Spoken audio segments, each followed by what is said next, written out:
voy a pedir que se pongan de pie, hermanos, sean todos bienvenidos, buenas tardes. Estamos aquí en la Iglesia Bautista Betel, en Soledad, California, este domingo 16 de agosto. Todos sean bienvenidos. Vamos a dar inicio a nuestra escuela dominical. Vamos a estrenar a nuestra hermana Berta, que viene de vacaciones. Nos va a dirigir en oración, hermana. A ver, permítame.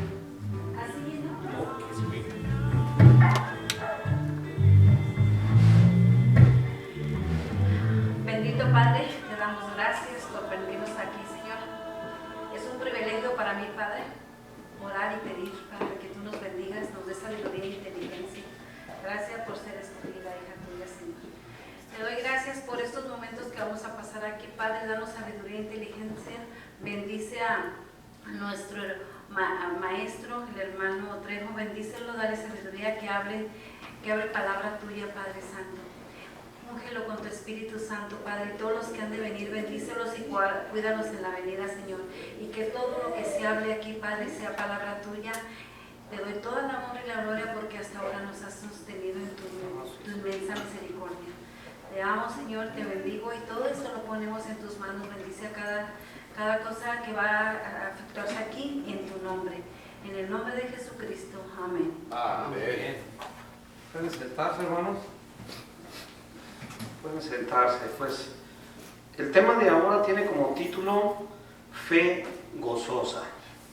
Hemos visto varias características en las que la fe se expresa.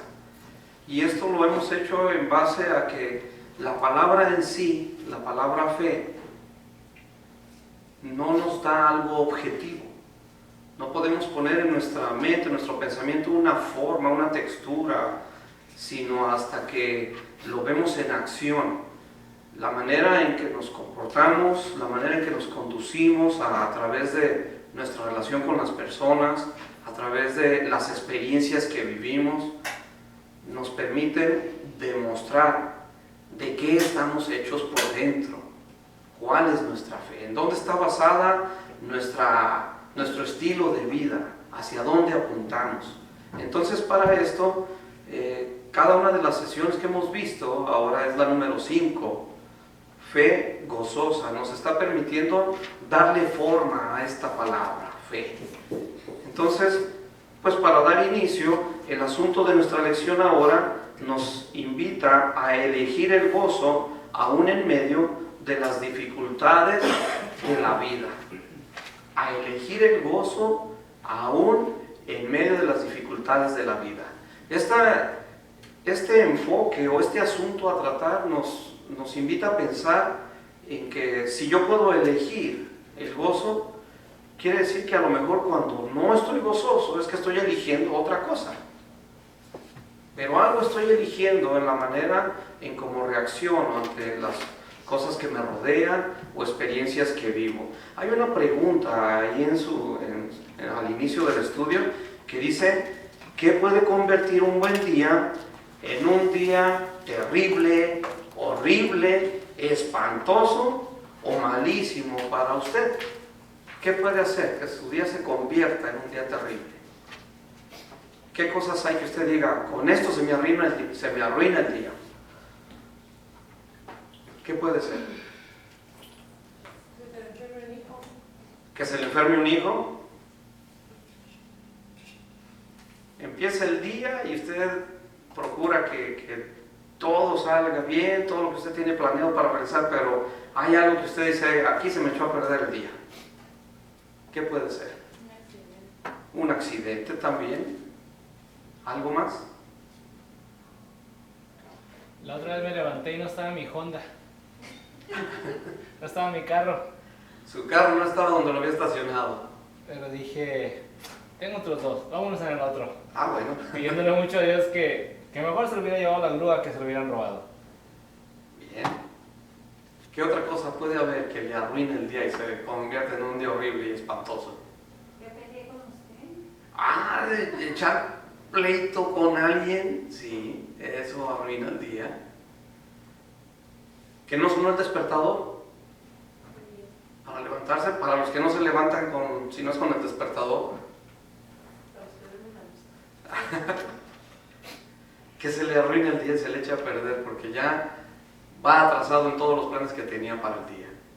Que va a salir camino al carro y ya va sacando la llave y desde lejos mira que el carro está así ladeado, una llanta ponchada. O que les dice, apúrense, se nos va a hacer tarde. Y allá están, me estoy vistiendo, me estoy apurando, que le apuren, que se nos va a hacer tarde. Y se nos hizo tarde.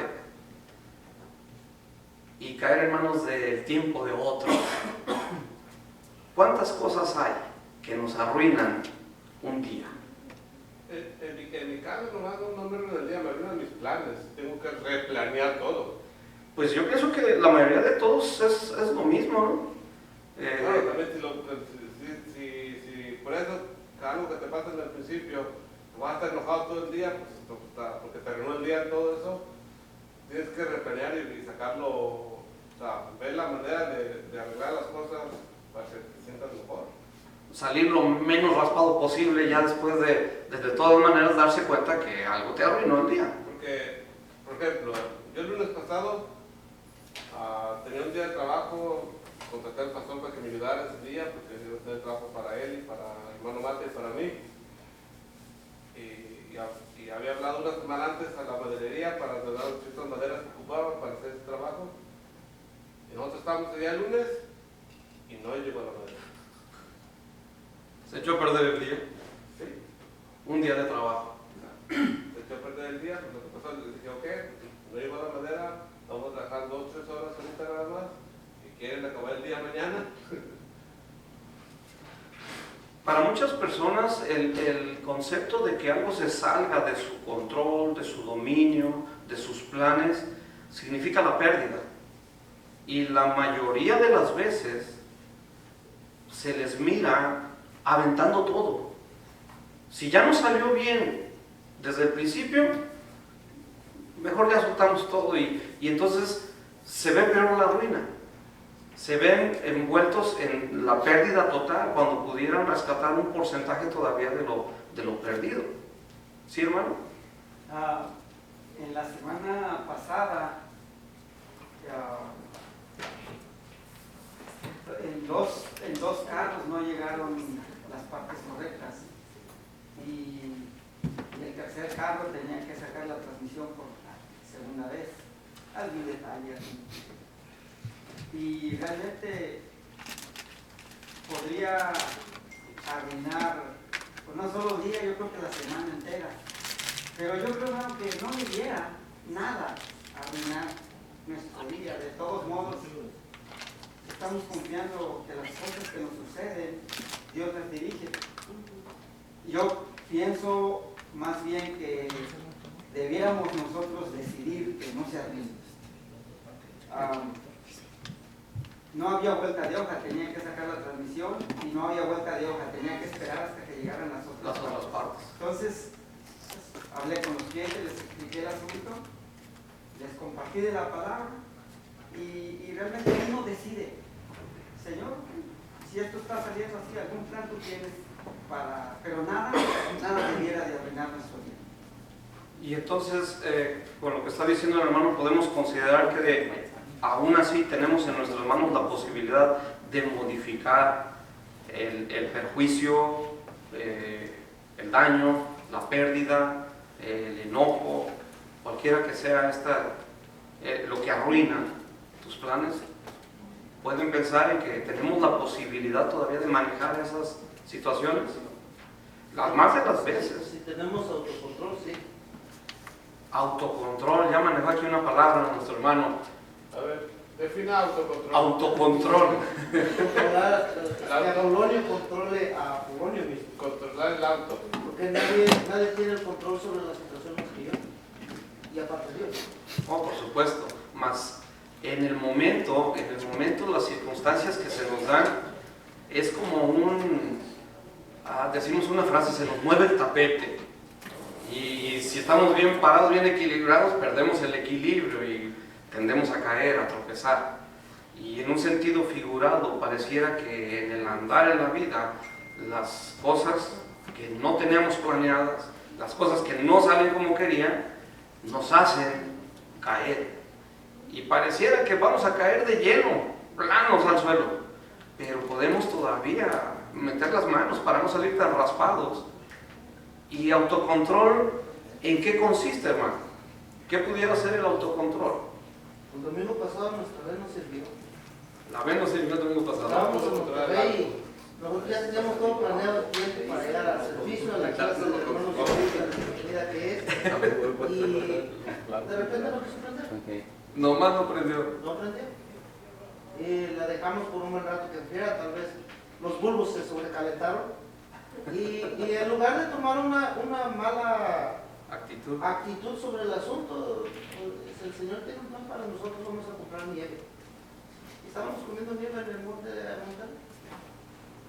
Pasaron un día como familia. Sí, el Señor tuvo el control de ese día.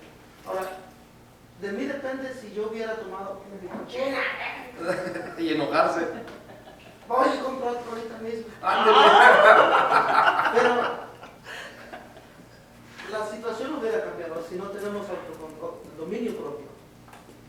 Mírese usted en días atrás, en circunstancias que ha vivido en las que revela su enojo, revela su reacción ante cosas que no tiene planeadas, y vea si delante de usted estaban otras posibilidades a tomar, otras opciones. La palabra de Dios ahora nos va a invitar a entender que el gozo es una elección que puedo tomar. El detalle aquí es que el gozo en sí, como una palabra que refleja alegría en extremo, una palabra que refleja relajación, refleja satisfacción, y hay varios sinónimos que se apegan a la palabra gozo. ¿Cómo pueden convivir en mi persona cuando las cosas que estoy viviendo al presente pueden ser contrarias a algo que dé gozo? Mas, sin embargo, la palabra de Dios nos invita a través del apóstol Pedro a que escojamos de entre todo lo que tenemos para escoger ante una situación X, el gozo. Abran sus Biblias. Primer carta de Pedro, capítulo 4. Y vamos a leer los versículos del capítulo 4, los versículos 12 y 13, para dar inicio. Primera de Pedro 4, versículos 12 y 13. Podemos elegir el gozo en medio de las dificultades de nuestra vida.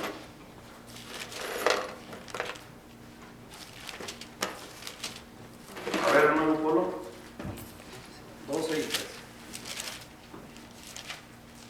Amados, no os sorprendáis del fuego de prueba que os ha sobrevenido, como si alguna cosa extraña os aconteciese, sino gozaos por cuanto sois participantes de los padecimientos de Cristo, para que también en la revelación de su gloria os gocéis con gran alegría.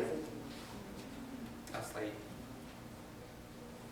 Aquí iniciamos a meditar cómo hacer para que el gozo sea una opción número uno de elección entre las cosas que tenemos para elegir ante las cosas que nos molestan. Dice Primera de Pedro, aquí el apóstol Pedro, después de haber señalado ya varias cosas en cuanto a la manera en que vemos nuestra salvación, después de haber visto ya en lecciones pasadas cómo podemos de manera decidida expresar nuestra fe en Cristo aún en contra de las adversidades que vivimos, ahora nos invita a estar gozosos. Pero para esto dice ahí, amados, no os sorprendáis del fuego de prueba que os ha sobrevenido. Recuerden que el apóstol Pedro escribe esta carta a iglesias de Asia Menor que estaban experimentando persecución por ser cristianos. Recién estaba el Imperio Romano iniciando su persecución a los cristianos. Y se fue agravando y se fue complicando esta persecución. Persecución a muerte. De tal manera que los que se empezaron a adherir a la iglesia como cristianos se reunían en oculto. No podían abiertamente como ustedes y yo hacerlo ahora. con toda libertad, ellos tenían que esconderse. Y Pedro les hace un llamado a que pongan atención a la situación que están viviendo, pero expresándoles, no se sorprendan de las circunstancias que les han venido por el hecho de haber decidido ser cristianos. ¿Por qué venimos a los pies de Cristo, hermanos? ¿Qué nos motivó a llegar rendidos a los pies de Cristo? ¿Qué recuerdan? ¿Se encontraban en un callejón sin salida en sus vidas? ¿Se encontraron en el punto donde adelante ya solo había un abismo y no tenía razón la existencia? ¿Se encontraron en circunstancias en las que las posibilidades y las fuerzas de uno ya no pueden para más? Y nos entregamos a Cristo. ¿Sí es así, hermanos? Venimos al conocimiento de Cristo por convicción, algunos porque desde pequeños se les enseñó, pero llegada a una edad tuvieron la posibilidad de decir, sí, aquí me quedo, esto me conviene, seguir a Cristo. Por las experiencias que miras en otros, que no necesitas esperar en carne propia, mas sin embargo, creas un punto de decisión en base a lo que experimentas a través de otros. Y entonces decides, sí, me quedo con Cristo. Pero luego entonces, por el hecho de tener a Cristo en tu corazón, te empiezan a venir otras circunstancias de las cuales no te esperabas. La iglesia, en aquellos tiempos y todavía en la actualidad para muchos, dicen a lo mejor y ustedes son hasta ateos, porque delante de ustedes no veo ninguna imagen. ¿A quién adoran? A lo mejor ustedes son ateos. Dijo una persona que vino con otra compañera, dice, yo creo que ustedes adoran a la televisión, porque las tienen enfrente. Su adoración es la televisión porque es lo que tienen enfrente. Y en este caso ahora ya tenemos hasta plantas, miren. ¿Qué es lo que adoran? Y empieza el juicio y la crítica. Llegaron a juzgar a algunos, no, ustedes han de ser hasta caníbales porque que se comen el cuerpo de Cristo. No, que ustedes a lo mejor tan pervertidos porque que esas reuniones de amor y de amistad que hacen entre ustedes y mucho abrazo y mucho beso. Y empieza la crítica y empieza el ataque. ¿Por qué? El hombre que anda mal, el ser humano que anda sin Dios, se incomoda ante la presencia de alguien que busca a Dios, alguien que quiere dejar el pecado, porque revela y deja a la vista la conducta de los que son pecadores. ¿Por qué? Porque otros viven sus vidas dando rienda suelta a su manera de vivir, a sus pensamientos, y entonces cuando quieren dejar aquello, dicen no poder. Pero el mundo voltea y mira a un cristiano y dice, mira, él sí pudo, ¿por qué tú no puedes? Y ya tu presencia ya incomodó a algunos. Pues la sociedad de ahora no está tan ajena a estas experiencias. Y como cristianos, el primer ataque, son hipócritas. Pero aquí el punto, hermanos, al que Pedro quiere llamar la atención es que no os sorprendáis del fuego de prueba que os ha sobrevenido. Aquí el asunto no es un fuego que consume como el que espera el Apocalipsis. No es el fuego que va a traer juicio. Este fuego es un fuego purificador, fuego de prueba. Pasar por experiencias en las cuales podemos demostrar qué es lo que tenemos dentro, de qué estamos hechos cuando ya somos nuevas criaturas. Y si Cristo mora en mí, tiene que reflejarse, mas sin embargo, ¿cómo actuamos en estas experiencias? Y sigue diciendo Pedro, sino gozaos por cuanto sois participantes de los padecimientos de Cristo. Gozaos por cuanto sois participantes. Podemos pensar, ya habíamos dicho en lecciones pasadas, de que alguien puede padecer por robar, consecuencias de su conducta e ir a prisión. Pero en el caso de un cristiano que padece por hacer el bien, ¿qué le sucedió a Cristo, hermanos? ¿Y qué hizo él para llegar a padecer padecer la cruz? Absolutamente nada. Pues al cristiano le llega a suceder lo mismo, pero a veces como cristianos no queremos atravesar por esos detalles de la vida. Sí queremos lo bonito de ser cristianos, la bendición de Dios, pero recuerden que este mundo lo domina Satanás. Y mientras seguimos parados aquí en el mundo, nos rozamos con gente que no tiene empatía con las cosas de Dios y por consiguiente con nosotros tampoco. Y entonces va a haber fricciones, va a haber problemas. Mas sin embargo, dice Pedro recordándoles, son participantes de los padecimientos de Cristo. De tal manera entonces, para que también en la revelación de su gloria os gocéis con gran alegría. El día que Cristo venga, puedes con toda satisfacción saber, padecí juntamente con Cristo. Ya no vivo yo, mas vive Cristo en mí.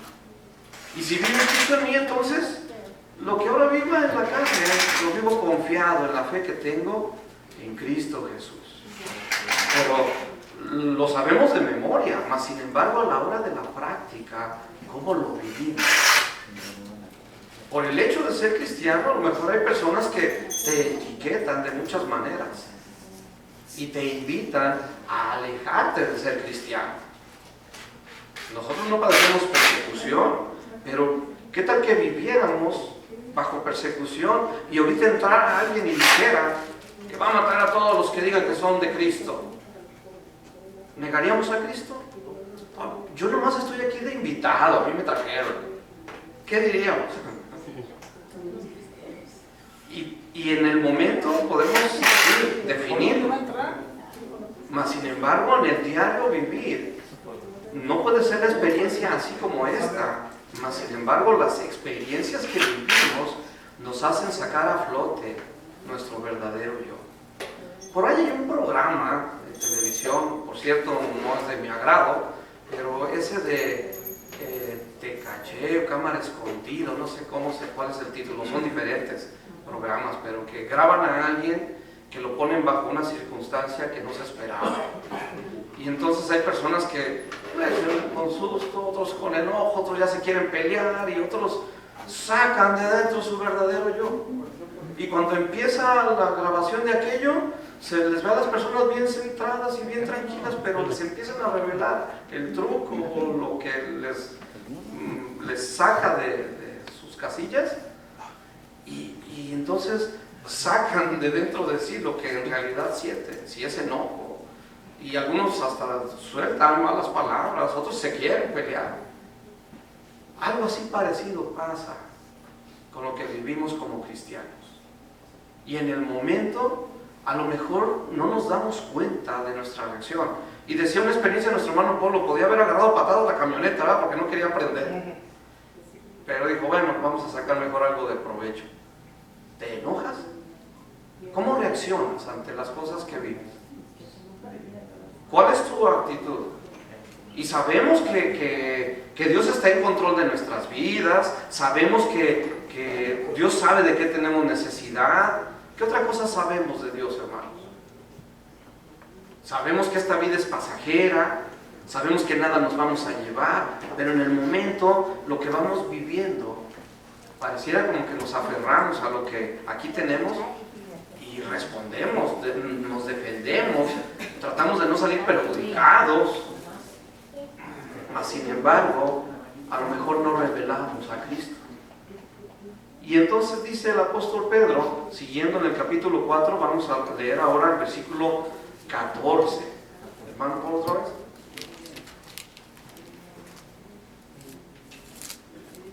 Si sois vituperados por el nombre de Cristo, sois bienaventurados, porque el glorioso Espíritu de Dios reposa sobre vosotros. Ciertamente, de parte de ellos, Él es blasfemado, pero por vosotros es glorificado. ¿Cómo es que es glorificado Dios? A ver, hermanos, ¿pueden decir algún ejemplo? ¿Cómo es que es Dios glorificado? Ahí dice en el 14, ciertamente de parte de ellos Él es blasfemado, pero por vosotros es glorificado. ¿Cómo se blasfema el nombre de Cristo? ¿Y cómo se glorifica el nombre de Cristo? La gente quiere encontrar defectos en el cristiano para entonces decir, mira, para cristianos tiene Cristo. Pues, un ejemplo, creo que fue la semana pasada, hicieron un festival a su mono que tienen aquí en Soledad, y ellos vituperan el nombre de Cristo con esos actos que hacen, y ellos no glorifican el nombre de Cristo.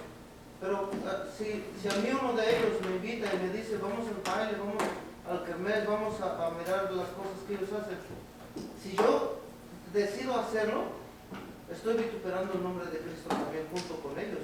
Pero si les digo no porque eso no agrada a mi Dios, estoy glorificando ahí el nombre de Dios directamente. Ese es un ejemplo. ¿Qué otro ejemplo podemos considerar?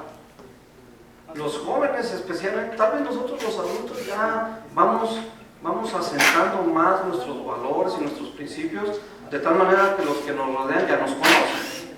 Pero la mayoría de estos ataques son más a los jóvenes cristianos. Entre ellos flota la idea inclusive de, por ejemplo, hablar de pureza y santidad para llegar puros al matrimonio. Y dicen, virginidad, ¿y eso con qué se cura? Consideran que eso es un mal antiguo. No lo consideran que es de agrado a Dios, ni lo consideran santidad. Y a quien revela, no, pues fíjense que yo no. Para empezar, no te creo. Y si fuera cierto, pues qué tonto. Y empiezan a ridiculizarte por querer seguir a Cristo. Y empiezan a blasfemar el nombre de Cristo. ¿Por qué? Porque empiezan a decir, ¿cómo es posible que tengas esas creencias que lo único que hacen es alejarte de vivir la vida, de disfrutar la vida? Eso son ideas antiguas, empiezan a decir. Pero hermanos, mientras ridiculizan a Cristo, la sociedad que practica sus deseos y pasiones se está yendo al vacío, al precipicio. El pecado los está consumiendo. Y entonces, en cuanto a ellos, están ridiculizándote y a lo mejor vituperan a Cristo. Pero en cuanto a tu conducta, si te mantienes firme en la voluntad de Dios, estás glorificando a Dios. El detalle, hermanos, es que no podemos consentir al mundo en darle por su lado y querer agradar a Dios. Y a veces guardamos silencio. Sabemos cuál es la respuesta de Dios ante las cosas que el mundo ahora vive y sin embargo guardamos silencio. ¿Qué opinas sobre el matrimonio? ¿Qué opinas sobre el divorcio? Y tenemos compañeros de trabajo y amistades que están pasando por experiencias. ¿Y cuál es tu comentario?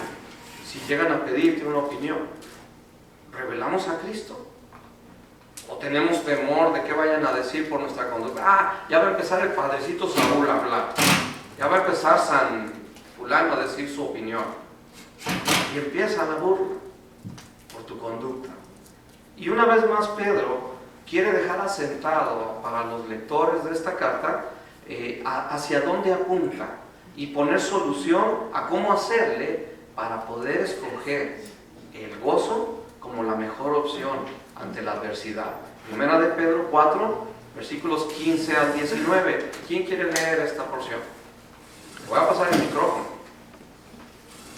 A ver, hermana. ¿Quién lo quiere? ¿Usted, hermano? Ándale, pues. 16 al 19.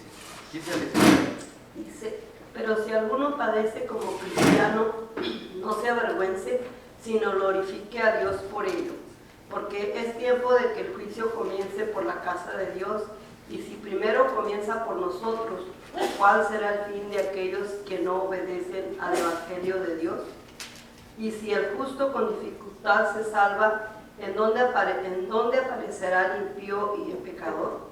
De modo que los que padecen según la voluntad de Dios encomienden sus almas al fiel Creador y hagan el bien.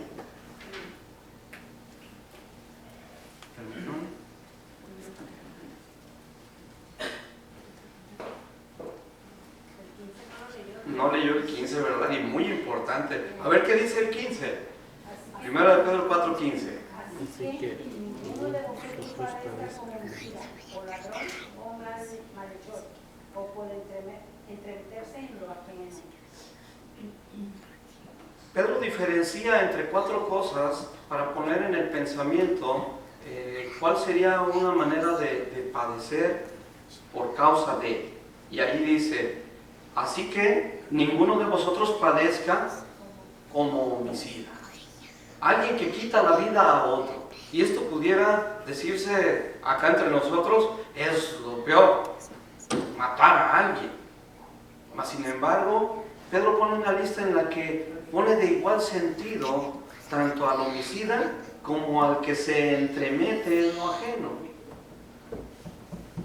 ¿Le parece algo extraño que en la misma lista se encuentre en el que mata como el que anda ¿cómo dice ahí? Entremetido. ¿Qué es alguien que se entremete? Metiche. Metiche. Alguien que está preocupado por la conducta ajena, por las decisiones que toman otros. Alguien que se está ahí cuidando hasta el detalle, entremetido. ¿Por qué en la lista Pedro pone tanto al que mata como al que se anda entremetiendo? ¿Cuál es la relación ahí?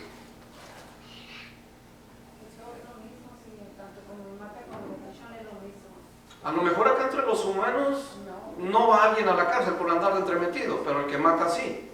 Pero ante los ojos de Dios, en la lista las 4 cosas que pone Pedro aquí tienen el mismo resultado, el pecado. Así que ninguno de vosotros padezca como homicida, o ladrón, o malhechor, o por entremeterse en lo ajeno.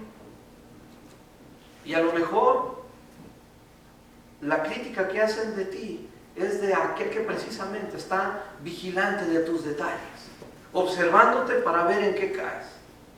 Pero Pedro hace una referencia aquí, dice, que ninguno de vosotros padezca. Que no se encuentre entre nosotros como cristianos un asesino. Que no se encuentre entre nosotros un ladrón. Que no se encuentre un malhechor, alguien que nomás está planeando, con malicia. Que no se encuentre entre nosotros alguien que nomás anda de metiche, metiéndose en las vidas ajenas. Pero ya estando dentro de... Pedro dice que no se encuentre entre vosotros, o sea, eres cristiano, que no vaya a ser y estemos entre estas cosas, refiriéndose a que resultaría obvio que si estás padeciendo, pues estás padeciendo por lo que hiciste, el mal que hiciste. Mas sin embargo, por ser cristiano, hermanos, pero si alguno padece, aquí el versículo 16, pero si alguno padece como cristiano, no se avergüence, sino glorifique a Dios. ¿Cómo se padece como cristiano, hermanos? En el diario vivir. A ver. No poder vengarse como se hace ahora. Ah, está interesante eso. No poder vengarse por lo que te hacen otros. A lo mejor padece uno pensar, se están burlando de mí, me están viendo la cara. O a lo mejor dicen otros de uno, no, Dios dice que mansos, no mensos. ¿De qué manera padeces como cristiano? ¿Cuál otro ejemplo? Pues no podemos cometer ningún error porque por muy mínimo que sea, nos critican de no que es cristiano, por qué cometió ese error o porque la gente piensa que por ser cristianos ya no vamos a pecar. La gente piensa que por ser cristiano ya no vamos a pecar. Pero aún así, yo veo por ejemplo eso que dices tú o cualquiera, es un acto de uno, ¿verdad? Es un acto que puede tener una consecuencia, un error. Pero me hace bien triste, específicamente les voy a decir el caso de mi mamá. No tiene mucho en el evangelio, es una mujer muy fuerte y muy valiente y defiende el evangelio, ¿verdad? No es la iglesia, no la religión, es el evangelio. Bautizó mi hermano menor a mi sobrino hace un mes. Mi mamá tomó la decisión de no volverse a parar y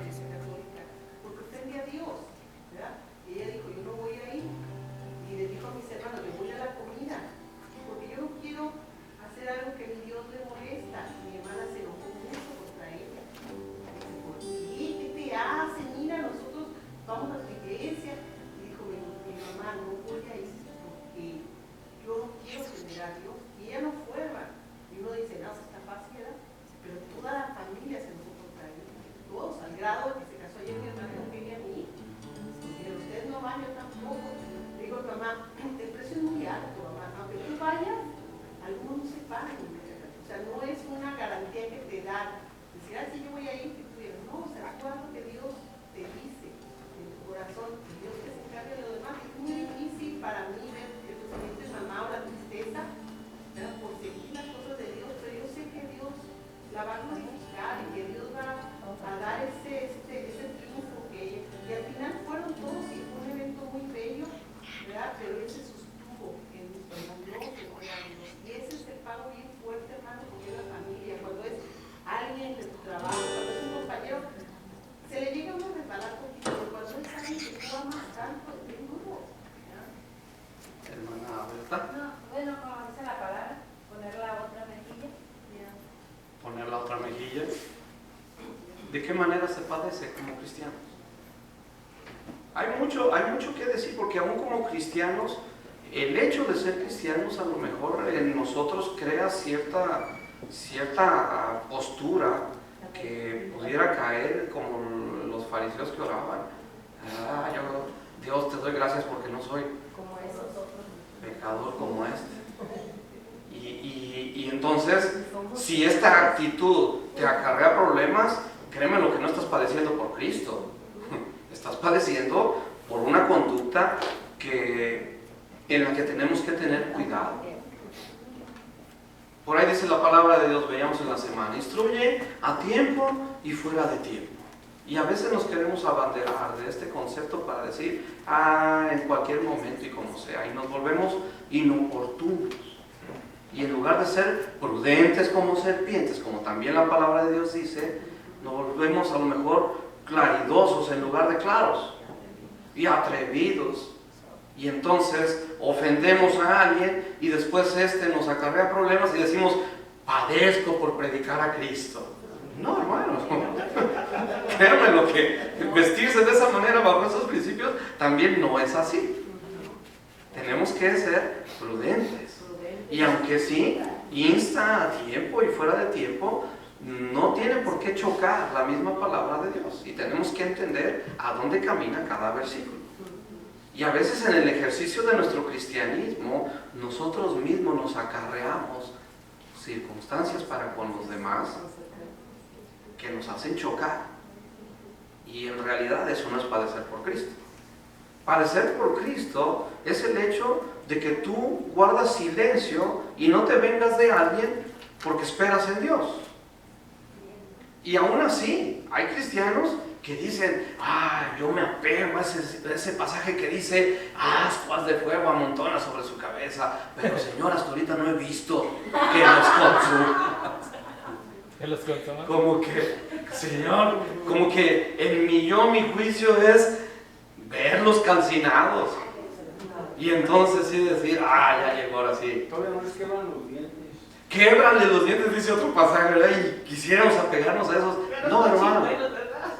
Créanmelo que se sorprendería de pensar la realidad del versículo ese que dice, ascuas de fuego amontonas sobre su cabeza. Y volvemos al mismo punto de Pedro, allá en el versículo 12, donde dice, amados, no os sorprendáis del fuego de prueba.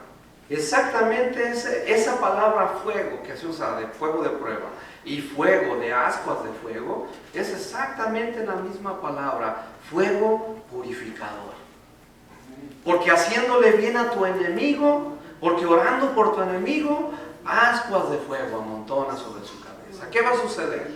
¿Sí, hermano? Yo pienso que el Señor obra de tal manera como amontona tantas ascuas de fuego sobre nuestra cabeza que vemos a Saulo de Tarso defendiendo lo que antes atacaba. Y vemos a un Apolonio defendiendo a Cristo, defendiendo el Evangelio que antes atacaba. Esas son las verdaderas ascuas de fuego. No quiere decir que de repente me va a caer un rayo sobre mi cabeza. Y el caso es que le sigues respondiendo bien por mal al que te ofende, le sigues sirviendo. ¿Te imaginas orando a Dios y decir, Dios, dame la oportunidad de servirle a mi enemigo. Dame la oportunidad de poderle servir de tal manera que le saque de algún apuro, de un compromiso, de un problema, de una enfermedad. Permíteme servirle, ser instrumento en tus manos para bendición de su vida. Y luego aquel nomás se rasca la cabeza y dice, por más mal que lo trato, todavía me dice que está a mis órdenes a lo que él pueda servir. Y hasta le toca uno la frente, ¿no? Estás mal. Y luego entonces el corazón empieza a transformarse. Y ese fuego purificador lo empieza a transformar. Dice, no nos cansemos de hacer el bien. Y entonces, allí es donde entra algo. ascuas de fuego amontonas sobre su cabeza significa que el día de mañana va a ser llamado tu hermano en Cristo y va a estar a un lado de ti alabando a Dios.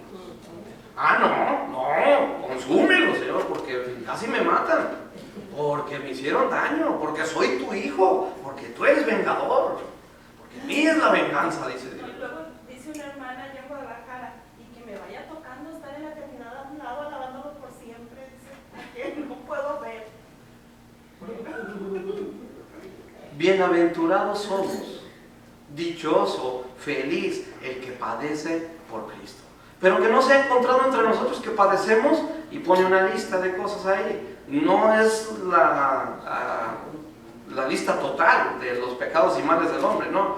Pero encierra el concepto de que por aquello, obviamente, si padeces, te lo merecías.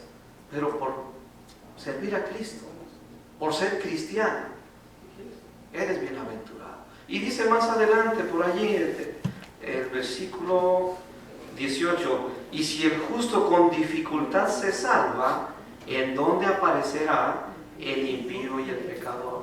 Hermanos, seguir a Cristo, decía nuestra hermana Alma, el concepto de soy cristiano aún en las circunstancias en que se me pone alrededor.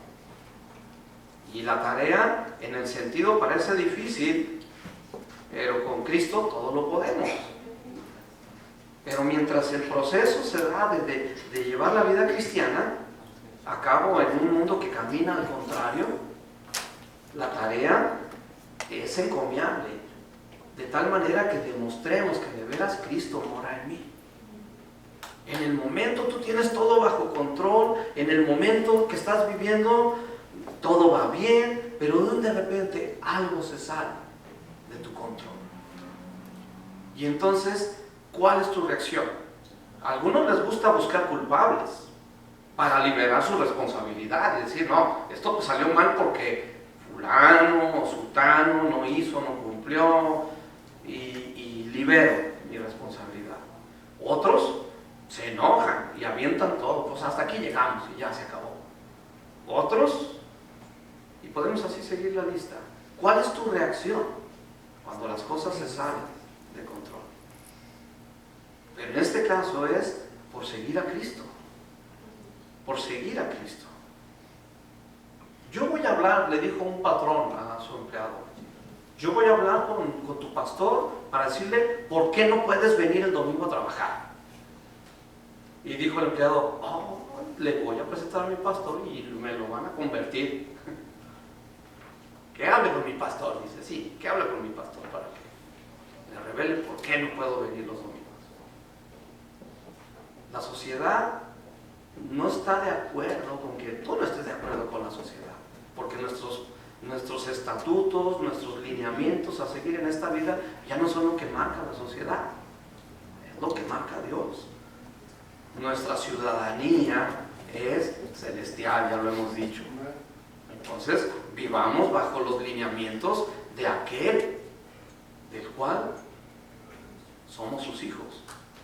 Y dice el versículo 19, primera de Pedro 4, de modo que los que padecen según la voluntad de Dios encomienden sus almas al fiel Creador y hagan el bien. Nada más. Pedro les estaba escribiendo esta carta a cristianos perseguidos, pero perseguidos para matarlos. Escuché una experiencia de alguien que la vivió por allá por Guatemala o El Salvador, no recuerdo, que estando en el templo, alabando a Dios, entra por la puerta, en el tiempo que estaban las guerrillas, en la puerta se para alguien, entra a la puerta, se para en la puerta y empieza a gritarles a todos, ¿dónde están los hipócritas? Quiero verlos. Y el pastor desde enfrente dice, aquí estamos, los hipócritas, pásenle, bienvenido. Y en eso estaba el hombre diciendo majaderías, cuando precisamente pasan los guerrilleros por ahí por la calle, con sus armas y dispare para la iglesia. El único que murió fue el que estaba en medio de la puerta. Sí, el único que murió fue ese que estaba allí en la puerta. No nos queda de modo que los que padecen según la voluntad de Cristo encomienden sus almas al fiel Creador y hagan el bien. Pedro les escribe a estos que eran perseguidos y los mataban. No nos queda más que encomendarnos a Dios y sigue haciendo el bien. No renuncies. No te hagas para atrás. No seas un apóstata de la fe. ¿Qué quiere decir esto? Que en el momento de haber decidido por Cristo ya no des paso atrás. Sigue adelante. Y terminamos aquí en esta lección con este pensamiento. Luego de saber lo que dicen estos versículos, ¿cómo elegimos el gozo? ¿Cómo elegimos el gozo, hermanos? ¿Cuál es la razón para llegar a esa conclusión? ¿Te conviene elegir el gozo? ¿O te conviene enojarte? ¿A dónde llegas cuando te enojas? Hermano Paul. Hermano, lo más triste es cuando yo me enojo o tengo coraje contra alguien, y es lo más triste, él ni se entera. Es lo más triste, él ni se entera, él vive feliz, él vive su rutina, él anda en sus asuntos. Pero yo tengo un coraje y me revuelvo dentro de mí, no le encuentro lado, parece redondo. Lo más triste es que el infeliz voy a ser yo. Y en los más de los casos es cierto, pero ¿y qué tal cuando sí se da cuenta? Dice nuestra hermana. Sigue la misma. El triste infeliz soy yo. Y el otro sigue su vida. Y a lo mejor hasta le das chance de que se sonríe y decir, lo traigo. Así lo quería ver enojado. ¿Por qué elegir el gozo, hermanos? ¿Cómo elegimos el gozo? Es salud. Vamos empezando. ¿Por qué es salud? ¿Por qué más elegimos el gozo? Para ser feliz. Acercarme a los pies de Cristo, vamos pensando, acercarme a los pies de Cristo, ¿por qué fue? Les decía al principio. ¿Cómo veniste a los pies de Cristo?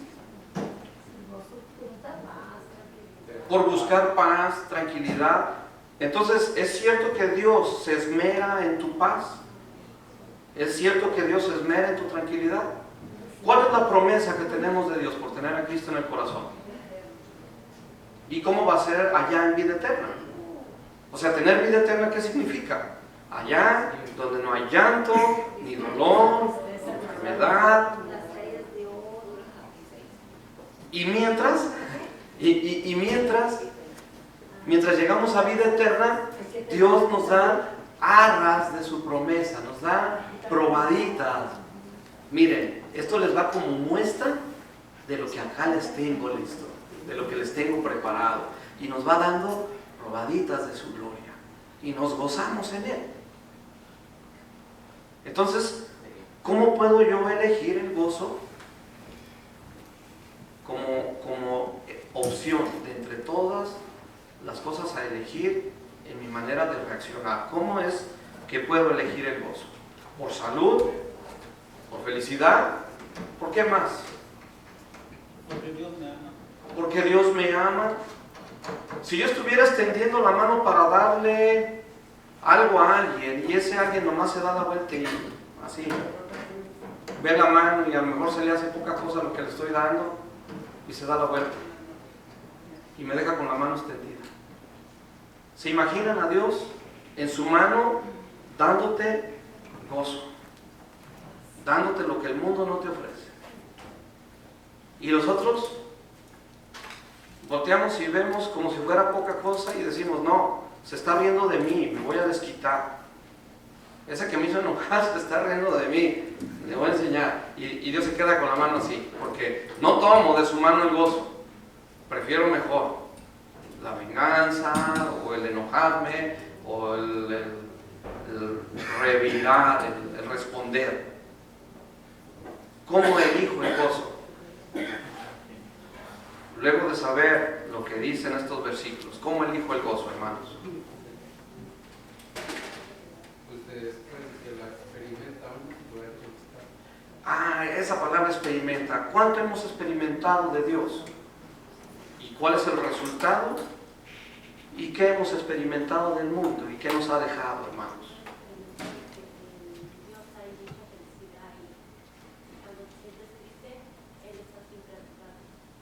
En Dios hay felicidad y cuando te sientes triste, Él está siempre a tu lado. Eso es lo que ha experimentado mi hermano. Y entonces, ¿cómo elegimos el gozo a la hora de experimentar?